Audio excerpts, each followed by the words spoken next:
مفتی صاحب ایک بات بتائیں کہ کیا درختوں پر بھی عشر ہے یا اس کے پھلوں پر عشر ہے؟ وہ درخت کے جو باقی رہتے ہیں اور ان کے پھل آتے ہیں، جیسے آم کی صورت میں آم توڑ لیے جاتے ہیں، سیب کی صورت میں سیب توڑ لیے جاتے ہیں، تو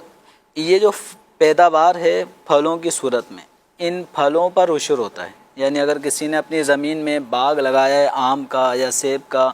آڑو کا، چیکو کا، مختلف قسم کے پھل جو کھائے جاتے ہیں، تو اب یہ سیزن وائز جب ان باغات سے پھل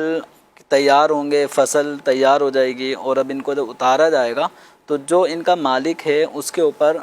یہ عشر لازم ہوگا یا نصف عشر لازم ہوگا۔ عشر کا مطلب ہے کہ جو پیداوار ہوئی ہے اس پیداوار کا 10% نکالا جائے، اور نصف عشر کا مطلب یہ ہے کہ 10% کا بھی آدھا یعنی 5% نکالا جائے گا۔ اب یہ عشر کب ہوگا، 10% کب ہوگا، 5% کب ہوگا؟ تو اس کے اندر ہے کہ پانی کے اوپر ڈیپینڈ کرتا ہے کہ اگر آپ کا باغ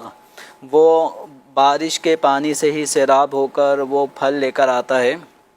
اب سال میں ایک دفعہ لائے، 2 دفعہ لائے، 3 دفعہ لائے، تو جتنی دفعہ وہ پھل لائے گا تو ہر مرتبہ سیزن میں آپ کو اس کا 10واں حصہ نکالنا ہوگا۔ اور اگر پانی خرید کر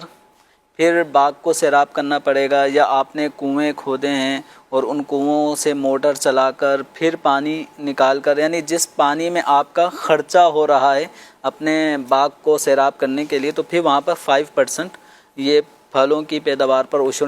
نصف عشر ہوگا۔ لیکن اکثر اس پہ لفظ عشر استعمال ہوتا ہے، ٹھیک ہے؟ تو اب یہاں پر یہ جو پیداوار ہے، اس پیداوار حاصل کرنے میں آپ کے جتنے بھی ایکسپنسز ہوئے ہیں، اخراجات ہوئے ہیں،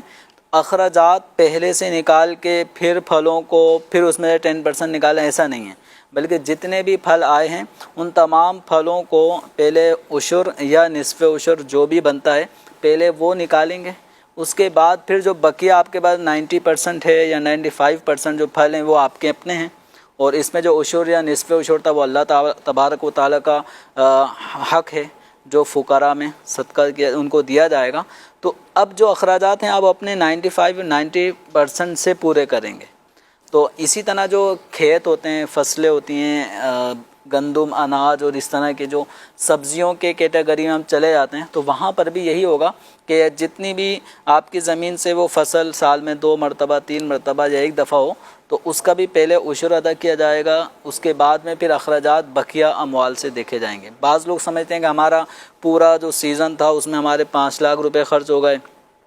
جو گندم ہمارا آیا مثال کے طور پہ 50 لاکھ کا ہے، تو ہم پہلے 5 لاکھ والی مالیت کو گندم کو الگ کر لیں، پھر ہم 45 لاکھ اس کا عشر یا نصف عشر نکالیں، تو ایسا نہیں ہے۔ تو ایکسپنسز وغیرہ ان کا معاملہ عشر یا نصف عشر نکالنے کے بعد ہوگا۔ یہاں مفتی صاحب یہ بتائیے گا کہ یہ تو چلے عشر تو نارملی باغ لگانے والے، ایک گھر میں درخت لگایا ہے اس میں 4-5 فروٹ نکل آیا، کبھی چیکو نکل آیا، آم نکل آیا، تو کیا اس کا بھی 5-10% عشر دینا پڑے گا یا وہ گھر کی ہی کھیتی ہے؟ گھر کے اندر جو لگائے جاتے ہیں ان پہ عشر نہیں ہے۔ ہاں، گھر کے اندر سبزی بھی لگاتے ہیں لوگ، عام طور پہ سبزی بھی لگاتے ہیں یا کوئی اور اس طرح کی چیزیں بھی،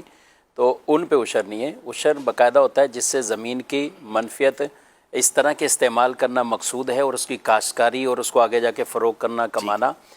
گھر کی جو زمین ہے یا مطلب جس میں گھر ہے اس میں کوئی 2-4 درخت کسی نے لگائے ہوئے تو اس پہ عشر نہیں ہے۔ لوگ نارملی اپنی ہی استعمال کی چیزیں لگا لیتے ہیں، اس میں عشر